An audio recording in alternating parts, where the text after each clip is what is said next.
GSL Season 1.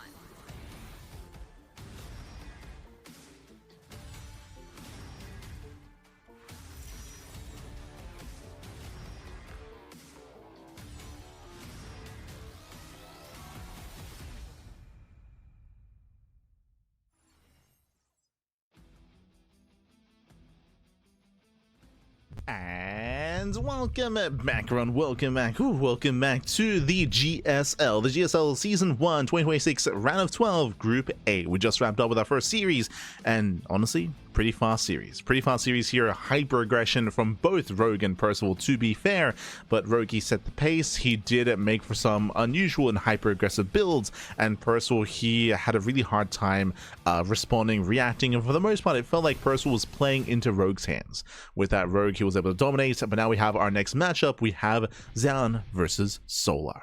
Let's go. Let us go. Jumping into this here, as you can see, we have Zoun. Zoun, what is this quote? I'll show you guys why Protoss is not OP. Oh no, he's Esther Zoun, he's so doomed, papi. Have some faith. We believe in you. We believe. We have some recent results, of course. 2025 DreamHack Dallas got up to the round of 24. We have GSL 2025 Season 2 getting up to the top 6. Likewise, you had Rongi Cup Season 3 getting up to the top 12, and EWC 2025 getting up to the top 12 as well. Zoun, he is a very solid player. I would say he's a little bit inconsistent. Like, we have seen Zoun pop off and have some amazing results. I'm still thinking about his matches versus Rainer, for example, in RSL. He can look amazing at times, but he's not the most active player when it comes to online tournaments, not the most consistent. We'll see how he compares to Solar. A lot of it comes down to current form. Meanwhile, let's catch up with Solar here. Let's go. We can see his quote. Hey Zoun, time to move on from SC2. Oh my god. Solar, calm down, papi, calm down. Then be fighting words. Jesus. Telling him to retire. There's a reason why he's one of the villains of SC2. True, true. There is a reason.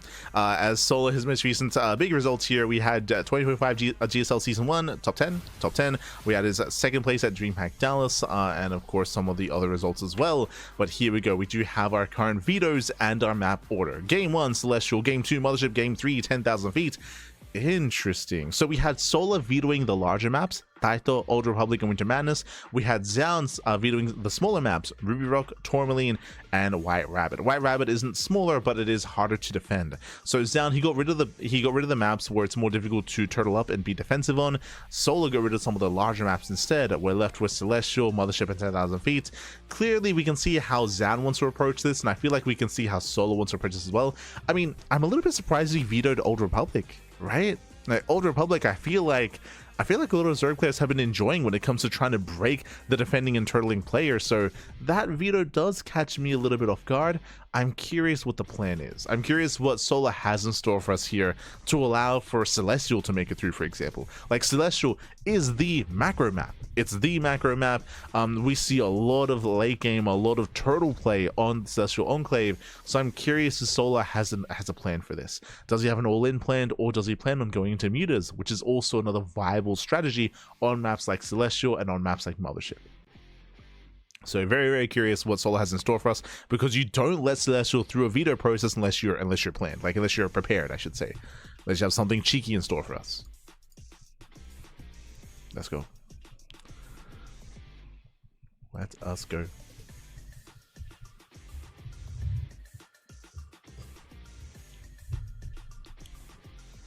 Otherwise, we are just getting ready. Again, in my mind, we have seen Solar go for some very, very, very specific all-ins on Celestial Enclave, specifically making use of the rocks and knocking down those rocks and committing across the map. We have seen Solar make use of that in the past, so that's what I'm thinking of. Either like an all-in knocking down those rocks, or muta play. But we'll see. We shall see. Also, something that I didn't notice until recently, we already mentioned that, you know, shout out to Intel for sponsoring the event, for being the main sponsor for GSL this season. But if you notice, I believe Onside is also sponsoring. I did see Onside's logo earlier. But let's go. Let us go. As spawning in the bottom hand corner of Celestial Enclave, we have the South Korean Protoss player. We have the blue Protoss. It is Zoun.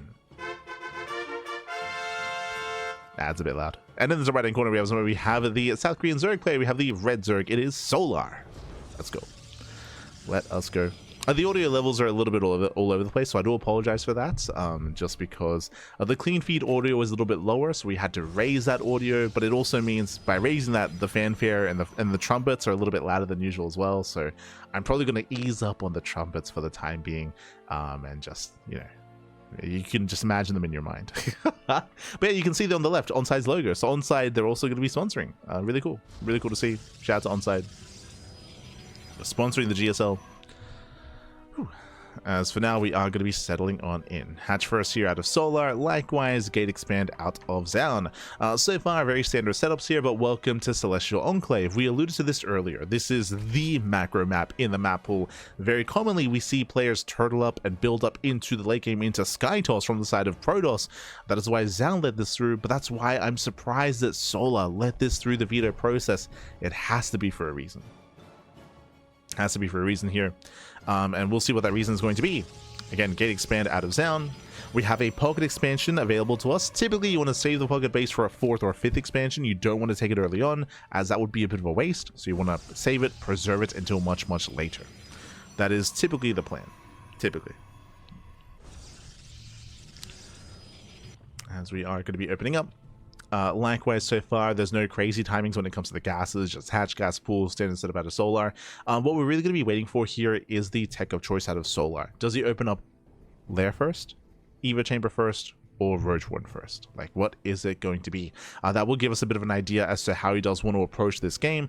Likewise, from the side of Zoun, we're expecting Stargate. We're expecting Stargate into Oracle, into a third base, into a standard game. Speaking of, there's that Stargate, but in an unusual position. Interesting. Okay. So we don't often see Stargate openers in this kind of with this kind of layout, but I suppose it's dual purposed because it also allows Zoun to have a scouting pylon early on in that pocket expansion.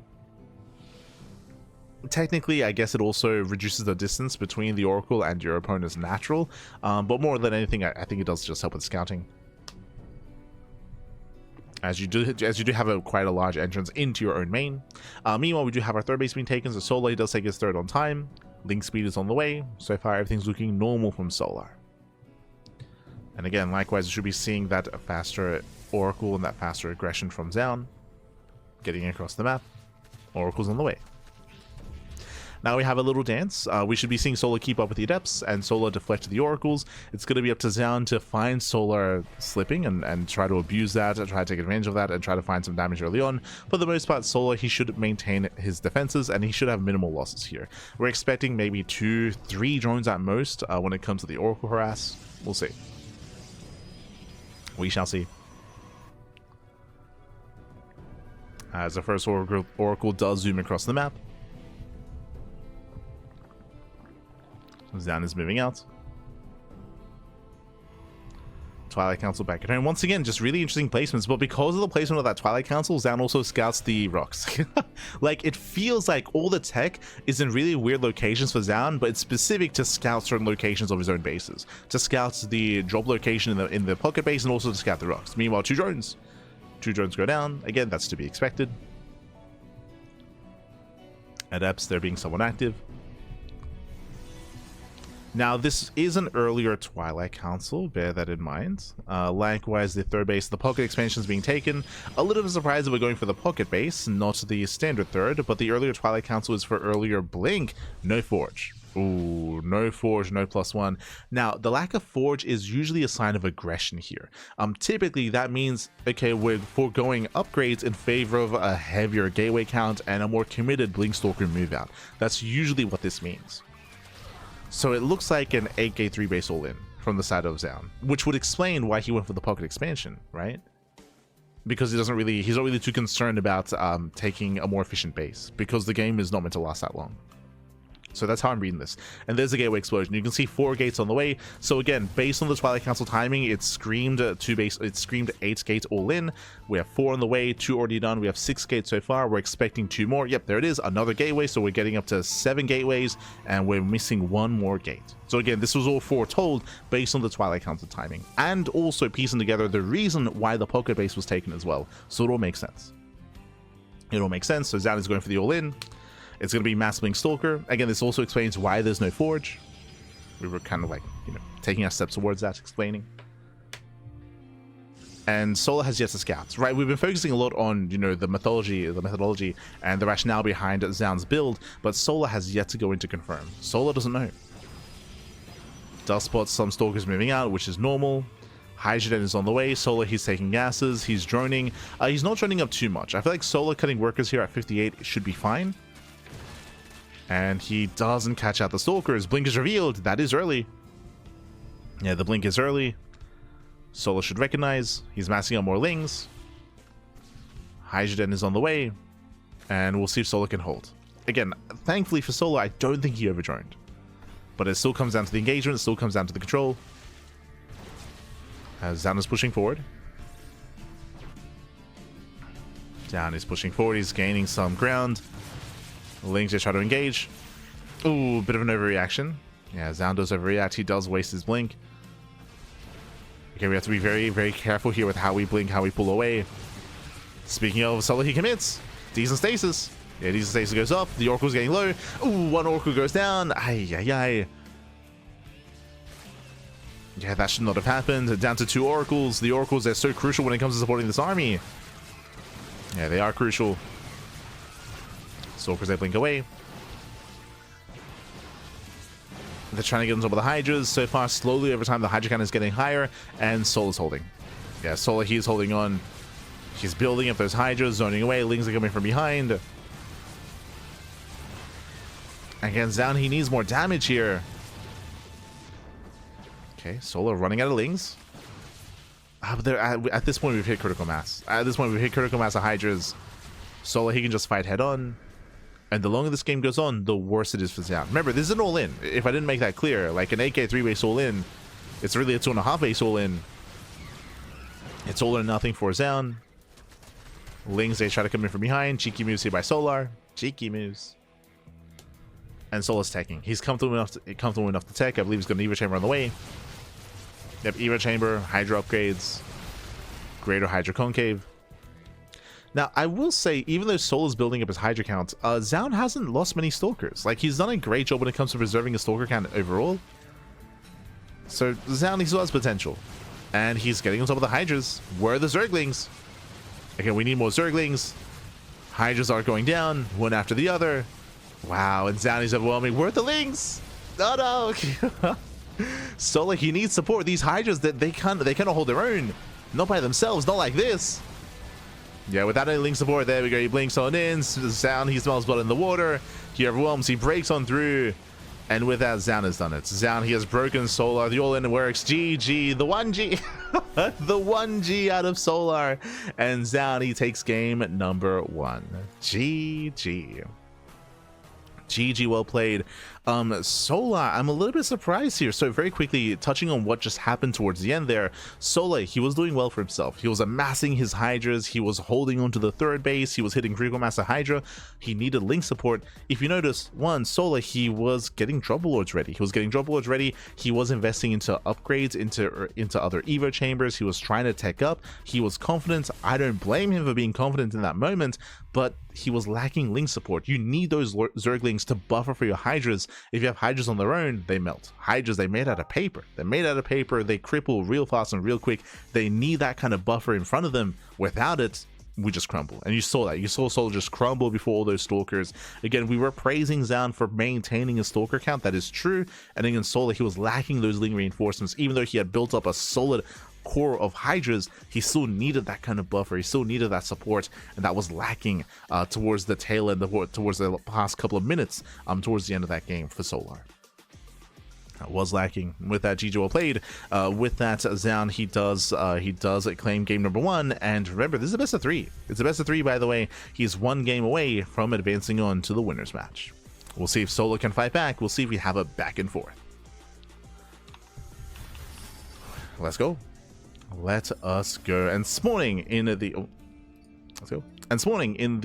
top left hand corner of Mothership, we have the South Korean Protoss player. We have the blue Protoss leading the series 1-0. Representing onside, it is Zoun. In the bottom side, we have the red Zerg player. It is Solar.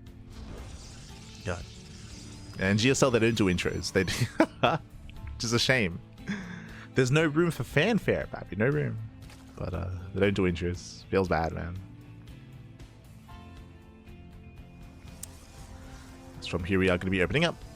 And welcome to Mothership. Mothership is a 3-player spawn map. 3-player spawn map. Now, what I do love about Zoun is that despite the tendencies of Celestial Enclave, he went for an all-in, right? Like, Celestial Enclave is known for longer games, known for macro games.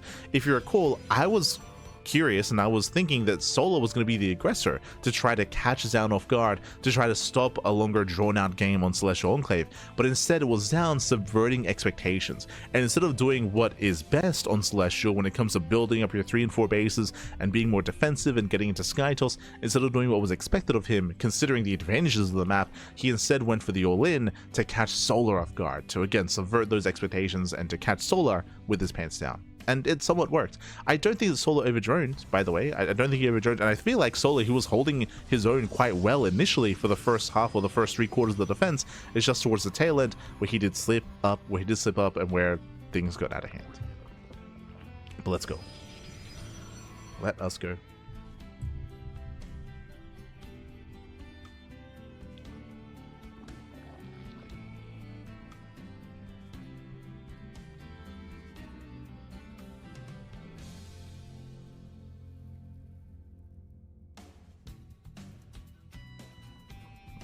There we go.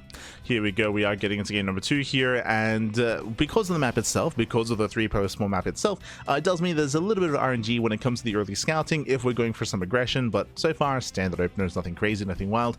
I will say that this map is relatively open, and Zerg players have a decent time when it comes to engaging armies in the mid game and in the mid to late game as well, so it does make sense for Zola to allow this through. What we have also seen a lot of here on Mothership, because of the larger scale and the larger nature of the map itself, is Mutaplay. Mutaplay is also viable coming in towards the mid game.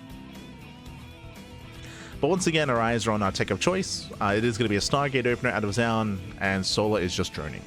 So just like last game, we're looking for what comes first. Is it a Lair first, Eva Chamber, or a Roach Warren from Solar? Likewise from Zoun, we have to compare the timing of the Twilight Council to the Nexus. Remember, last game, immediately we noticed something was wrong when we noticed that the Twilight Council was earlier than normal before the 3rd expansion.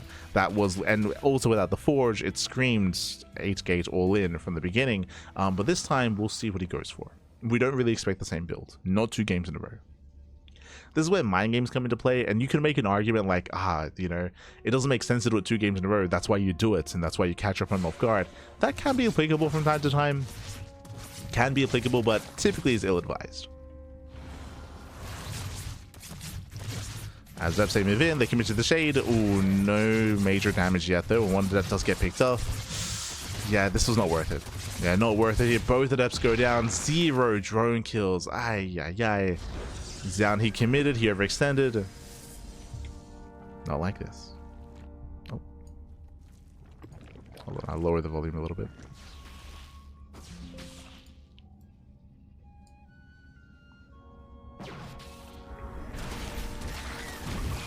As things they poke in, they catch a probe. So far, these are nice little wins here from Solar. They're nice wins. Oracle's kept at home to defend. Because of those 2 adepts going down, it means that Zoun has less to protect his 3rd. And he might even, barely will almost not lose that probe. Barely's going to be saved. Early Twilight Council. Okay. So once again, this Twilight Council is earlier than normal. We're leaning towards potentially Glaives. This could be Glaives, this could be early Blink. Eyes are on Zoun. What is important though, what I don't see is a Forge.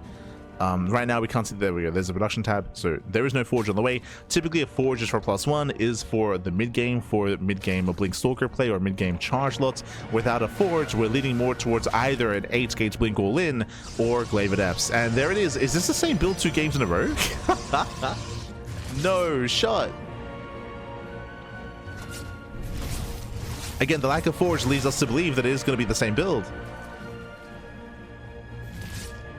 Eyes on the gateways. Meanwhile, 4 drones going to be going down. Ooh, we throw away one of the oracles here. Down to 1 oracle. That means how much less support for the Blink Stalkers. There's 3 gates on the way. It's already done. That's going to be 5. That's going to be 6. So far, 6 gateways. It looks like the same build. It looks like an 8 gate. These are 6 gateways so far. We're expecting 2 more. We're expecting 2 more. Now, if we are, again, at this point, we are going for a 3 for the 2.5 base 8 gate all in. Now, the concern that I have here is without oracles, this is weaker, right? You saw it in the last game. Oracle support is so valuable. The pulsar beams, the stasis traps to help ensure that stalkers don't get surrounded by mass ling. Like the oracles, they have a very, very strong place when it comes to this build, and to lose one oracle already, like I'm not too confident in the strength of this build anymore. But we'll see. Oh, do you see what I see? Gases. So Adepts get surrounded. If you notice, we only got up to 6 gateways. There was no 7th and 8th gateway. No extra gateways. Instead, 2 more gases into a late Forge and late Temple Archives. So Zoun is taking. Zoun is taking up, but these upgrades are very late. These are very late upgrades for Zoun, very late tech, late gases. He did invest heavily here into these Stalkers, and he has to make this worth his while. It's a very messy game here for Zoun. He lost the Adepts earlier, late 3rd expansion, he lost the Oracle, he's going for late upgrades and late tech. He needs to be active, he needs to trade, he needs to find some damage with these Stalkers. But at the same time, Soul's going for Mutas. We spoke about this at the start of the game. Muta play is very common on Mothership, and Mutas can excel here.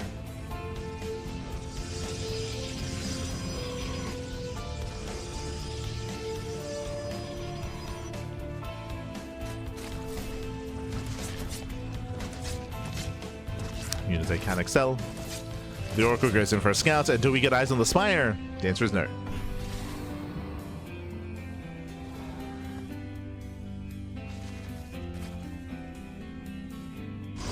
No, we're moving the camera very erratically. Like we're we gotta learn how to pan, papi. Ay ay ay.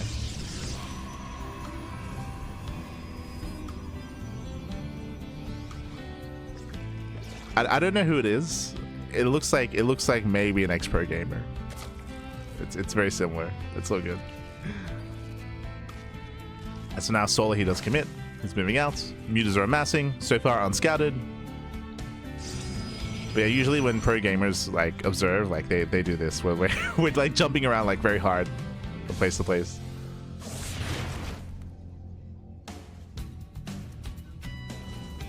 As soon as they pick in, they're gonna be deflected. Nice, now the expansion.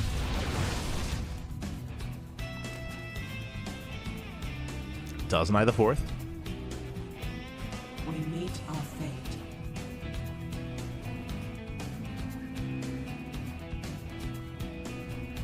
Yeah, the 4th base is denied. Muta play haven't dealt too much damage yet, but they're forcing Zoun to be contained. Zoun, he's already switching into Phoenixes. We have a 2nd target in the way, but we are committing into mass Muta. And so far, Zoun is holding his own. But he's contained, right? If we can contain Zoun and delay the 4th base, then Solar he can just outgrow, he can just overwhelm. Solar's almost maxed. He's almost maxed out. We got Roaches on the way to help support. Solar up 60 supply. And again, Zoun, he's just stuck at home. It was just a really rough start to begin with. We spoke about it, right? We spoke about how he lost his early Adepts, he lost the early Oracle, his 3rd base was delayed. He went for like a heavy gateway commitment and delayed upgrades, and he never got to be active with the Stalkers, right? We didn't even get to point that out, but despite going for early Blink and committed Blink, he just didn't be active. He wasn't able to be active. So it's just been a really, really rough game here for Zoun from the beginning. And it means that Solar, yeah, he can mass expand. You can see he's just mass expanding. Taking all the bases.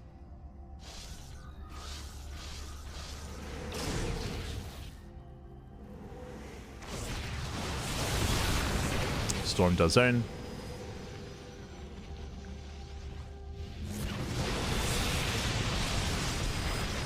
And we should be able to get to a point where Solar can start trading inefficiently. I mean, you can argue he already is. You can, but Solar, he's working on his bank. He's slowly building up his bank.